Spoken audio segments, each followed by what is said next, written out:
सिला दिया तूने मेरे प्यार का। म्यूजिक इंडस्ट्री के बादशाह यानी गुलशन कुमार ने अपने करियर के साथ साथ छोटे भाई की जिंदगी संवारने का भी बीड़ा उठाया था। जी हाँ, हम बात कर रहे हैं कृष्ण कुमार की, जो 12 मई 1995 को आई फिल्म बेवफा सनम से रातों रात स्टार बन गए थे। बता दे, ड्रामा रोमांस से भरी इस फिल्म में कृष्ण कुमार के साथ शिल्पा शिरोडकर, अरुणा ईरानी, शक्ति कपूर, सदाशिव अमरापुरकर, रीमा लागो असरानी और किरण कुमार के अलावा कई और छोटे बड़े आर्टिस्ट अलग अलग किरदारों में नजर आए थे। ऐसे में करीब 1 करोड़ 25 लाख के बजट में बनी बेवफा सनम केवल 65 स्क्रीन पर रिलीज होने के बाद all over India 4 crore 96 lakh 25 हजार की कमाई कर सुपरहिट रही थी। इसके अलावा ये साल की 23वीं सबसे ज्यादा कमाई करने वाली फिल्म भी साबित हुई थी। गुलशन कुमार ने अपना ऑडियो कैसेट ऑपरेशन 80 के दशक में नोएडा में शुरू किया था और उनकी कैसेट कंपनी तब सुपर कैसेट इंडस्ट्रीज लिमिटेड के नाम से जानी जाती थी। लेकिन जैसे ही उनकी इस कंपनी का टर्नओवर बढ़ा, उन्होंने कंपनी का मुंह मुंबई की तरफ मोड़ दिया और कंपनी का नाम भी बदलकर टी सीरीज कर दिया। दरअसल गुलशन कुमार अपनी म्यूजिक कंपनी को अलग ही लेवल पर पहुंचाना चाहते थे, इसलिए उन्होंने कैसेट के कारोबार से अलग टीवी और टेप रिकॉर्डर के बिजनेस में भी हाथ डाल दिया। और फिर जब कंपनी का टर्नओवर करोड़ों में पहुंच गया, तब उन्होंने फिल्मों को प्रोड्यूस करना भी शुरू कर दिया। बता दें, गुलशन के प्रोडक्शन में बनी पहली फिल्म लाल दुपट्टा मलमल का थी, जो 1989 में रिलीज हुई थी। फिल्म ने भी ठीक ठाक कमाई की, तो गुलशन ने इसके बाद अप्पू राजा, आशिकी, आई मिलन की रात और दिल है कि मानता नहीं जैसी फिल्मों को न केवल प्रोड्यूस किया, बल्कि इनका म्यूजिक भी टी सीरीज के अंडर ही लॉन्च हुआ था। वैसे इस दौरान गुलशन ने कई और ऐसी फिल्मों को भी प्रोड्यूस किया जिससे उन्हें काफी नुकसान उठाना पड़ा, जिसमें उनके भाई कृष्ण कुमार की डेब्यू फिल्म आजा मेरी जान भी है, जो 1993 में रिलीज हुई थी। लेकिन जब ये फिल्म बॉक्स ऑफिस पर कुछ खास कमाल नहीं दिखा पाई और बुरी तरह पिट गई, तो फिर गुलशन कुमार ने बैकअप प्लान तैयार किया और 1993 में ही कृष्ण कुमार की दूसरी फिल्म कसम तेरी कसम लेकर आए। लेकिन ये फिल्म भी बॉक्स ऑफिस पर बुरी तरह पिट गई। हालांकि गुलशन कुमार ने यहाँ भी हार नहीं मानी और एक म्यूजिकल फिल्म बेवफा सनम लाए, जिसे उन्होंने अनुराधा पौडवाल, सोनू निगम और उदित नारायण जैसे गायकों के साथ तैयार किया था। दरअसल गुलशन ने इस फिल्म को केवल प्रोड्यूस ही नहीं किया, बल्कि कहानी लिखने से लेकर इसका डायरेक्शन भी किया था। बता दे, गुलशन के डायरेक्शन में बनी यह पहली फिल्म थी और उन्होंने इस फिल्म की रिलीज से पहले ही सारे गाने मार्केट में उतार दिए थे। हालांकि लोगों ने तो इसके ट्रेलर को देखकर ही हिट मान लिया था, क्योंकि फिल्म के ट्रेलर में दिखाया अच्छा सिला दिया तूने मेरे प्यार का गाने में कृष्ण कुमार जिस तरह अपनी मासूका शिल्पा शिरोडकर को धोखा देने के बदले गोली मारते हैं, उसे देखकर लोगों में इतना क्रेज था कि वे फिल्म के रिलीज होने का बेसब्री से इंतजार कर रहे थे। बस फिर इस तरह बेवफा सनम के गानों ने तो तहलका मचाया ही, साथ ही गानों की वजह से फिल्म ने भी बम्पर कमाई कर डाली और कृष्ण कुमार रातों रात स्टार बन गए। फिल्म बेवफा सनम की कामयाबी से न केवल गुलशन कुमार बल्कि टी सीरीज की वैल्यू भी काफी ज्यादा बढ़ गई थी। नए गायकों को मौका देने के लिए तो कंपनी पहले से ही जानी जाती थी।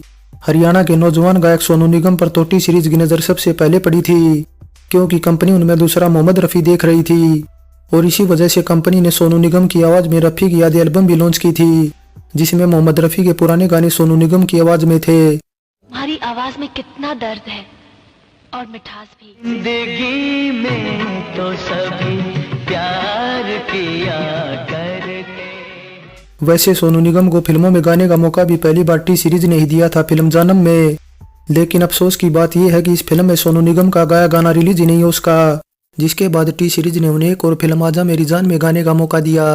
हालांकि इसके बाद 1995 तक सोनू निगम की इंडस्ट्री में बतौर गायक अच्छी खासी पहचान हो गई थी, जिस वजह से उन्हें छोटे पर्दे यानी टीवी पर सिंगिंग रियलिटी शो सारेगामा को होस्ट करने का मौका मिल गया। लेकिन उनकी गायकी में अब भी एक मोड़ आना बाकी था। दरअसल गुलशन कुमार ने उनसे बेवफा सनम में कई गाने गवाए थे, जिनमें अच्छा सिला दिया तूने मेरे प्यार का गाना गाकर तो सोनू निगम रातों रात बुलंदियों पर पहुंच गए। देखा जाए तो ये गाना उनके करियर के लिए भी टर्निंग पॉइंट साबित हुआ, क्योंकि ये एक सदाबहार गाना है। वैसे सोनू निगम के गाए बेवफा सनम में सभी गाने अच्छे हैं और सभी जबरदस्त हिट भी रहे थे, लेकिन अच्छा सिला दिया तूने मेरे प्यार का गाने की बात ही अलग है, क्योंकि ये एक ऐसा गाना जिसकी उस टाइम बच्चे भी मिमिक्री करते थे और अच्छा सिला दिया की जगह उन्होंने इसे अच्छा कच्छा से जोड़ दिया था। दरअसल 90 का दौर था ही कुछ ऐसा कि उस दौर के गानों को सुनकर हम यादों में खो जाते हैं। इस तरह सोनू निगम हो या कुमार सानू, दोनों को बड़ा गायक बनाने का क्रेडिट अगर टी सीरीज और गुलशन कुमार को दिया जाए तो गलत नहीं होगा, क्योंकि आशिकी में गाए गानों ने जहां कुमार सानू को बड़ा गायक बनाया, वहीं बेवफा सनम में गाए गानों ने सोनू निगम को बुलंदियों पर पहुंचा दिया। सोनू निगम का गाया अच्छा सिला दिया तूने मेरे प्यार का गाना ओरिजिनल न होकर 1970 में आई एक पाकिस्तानी फिल्म बिछोरा के कोई नुआन लारा लाका से कॉपी किया गया था।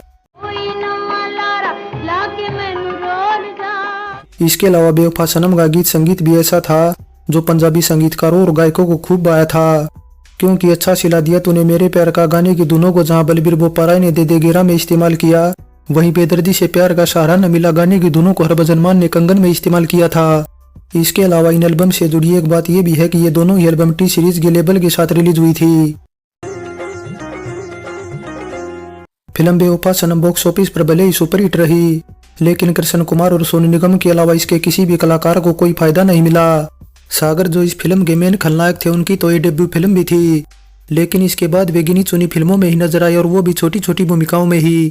इसके अलावा इस फिल्म में पहली बार छोटे उस्ताद के गोस्वामी भी नजर आए थे, लेकिन उन्हें फिल्मों से ज्यादा पसंद किया गया टीवी सीरियल में, जहां वे शक्तिमान, जूनियर जी, विकराल और घबराल और आर्यमान जैसे टीवी सीरियल में नजर आए थे।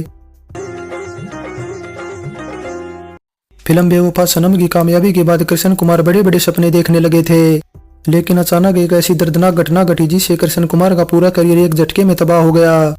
दरअसल हुआ कुछ ऐसा कि भाई कृष्ण कुमार के लिए गुलशन कुमार अगले प्रोजेक्ट पर काम कर रहे थे। हालांकि लगातार मिली कामयाबी के बाद गुलशन कुमार अंडरवर्ल्ड के निशाने पर भी थे, लेकिन कोई वसूली न होने के चलते 12 अगस्त 1997 को अंधेरी मुंबई के जितेश्वर महादेव मंदिर के बाहर एक के बाद एक 16 गोलियां मारकर अब्दुल रूफ मर्चेंट ने म्यूजिक किंग गुलशन कुमार की हत्या कर दी, जिससे उस टाइम पूरा बॉलीवुड दहशत में आ गया था। कृष्ण कुमार को भी जब यह खबर मिली तो वे सदमे में चले गए, क्योंकि उनका पिता समान भाई जो कभी उन्हें बड़ा स्टार बनाने के सपने देखता था वो अब दुनिया में नहीं रहा। बता दे गुलशन कुमार के बच्चे भी तब छोटे थे, इसलिए पूरी टी सीरीज कंपनी को कोई संभालने वाला नहीं था। ऐसे में कृष्ण कुमार को बहुत बड़ा फैसला लेना पड़ा और गुलशन कुमार की मौत के बाद उन्होंने बॉलीवुड स्टार बनने का सपना छोड़ दिया। इसके अलावा कृष्ण कुमार ने भाई के बच्चों के पालन पोषण की जिम्मेदारी भी उठा ली। हालांकि इस बीच कृष्ण ने अपनी डेब्यू फिल्म आजा मेरी जान की हीरोइन तानिया सिंह से भी शादी कर ली थी। वैसे गुलशन कुमार की मौत के बाद कृष्ण ने 1998 में पगला कहीं का एक एल्बम लॉन्च की थी और फिर 2000 में आई फिल्म पापा दी ग्रेट से उन्होंने बतौर एक्टर भी कमबैक किया था, लेकिन ये फिल्म बॉक्स ऑफिस पर कुछ खास कमाल नहीं दिखा पाई। भारत में 80 का दशक संगीत के लिहाज से काफी खास रहा था, क्योंकि इसी दशक में कैसेट क्रांति से संगीत का दायरा शहरों से बढ़कर गांवों और सड़कों से लेकर पार्टियों तक गूंजने लगा था। ऐसे में संगीत के कोहिनूरों को परखने वाले जोहरी गुलशन कुमार की नजर पाकिस्तानी गायक अताउल्ला खान पर पड़ी और गुलशन ने अताउल्ला खान के साथ 1992 में बेदर्दी से प्यार टाइटल से एक एल्बम रिलीज कर दी जो सुपरहिट रही थी। और फिर बेवफा सनम के भी सुपरहिट होने के बाद अताउल्ला खान के बारे में ऐसी अफवाहें फैल गई कि ये फिल्म उन्हीं के जीवन की असली कहानी है।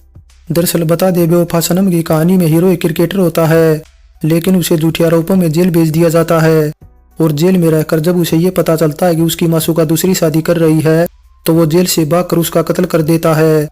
बस फिर इसी कहानी के चलते भारत में अताउल्ला खान को लेकर अफवाहें फैल गई कि उसने अपनी पत्नी का कत्ल कर दिया है और अब वो जेल में रहकर गाने लिख रहा है और अपनी फांसी का इंतजार कर रहा है। ऐसे में कुछ शहरों में तो ये अफवाह भी उड़ गई कि गुलशन कुमार इन कैसेट की कमाई से अताउल्ला खान को छुड़वाएंगे, तो अताउल्ला खान को फांसी से बचाने के लिए भी कुछ लोगों ने कैसेट खरीदी थी। लेकिन इसके उलट सच्चाई ये है कि ये एक मनगढ़ंत कहानी थी और ऐसी मनगढ़ंत कहानियां उस टाइम मैगजीन में भी खूब छपती थी, इसलिए हो सकता है कि इसके पीछे टी सीरीज या अताउल्ला खान का ही हाथ हो। बेवफा सनम में संगीत या निखिल विनय ने, वही गाने लिखने का काम किया योगेश, सफीर, इशरत सादिक और कातिल शफी ने, जिनके लिखे 7 गाने रखे गए हैं ऑडियो एल्बम में। वफा नाराज़ाई, तुझे हर जाई, तेरी गली विचों लंघेगा जनाजा जदों मेरा।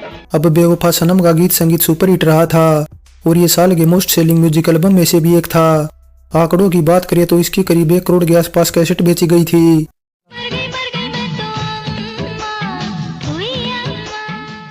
अब वैसे तो फिल्म के सभी गाने अच्छे हैं, लेकिन फिर भी अच्छा सिला दिया तूने मेरे प्यार का, वफा नाराज़ आई, मुझको ये तेरी बेवफाई मार डालेगी, धोखे प्यार के धोखे और दिल तोड़ के हस्ती वो मेरा सबसे ज्यादा सुने जाने वाले गाने हैं, जो कि भारत के साथ साथ पाकिस्तान में भी खूब सुने जाते रहे हैं।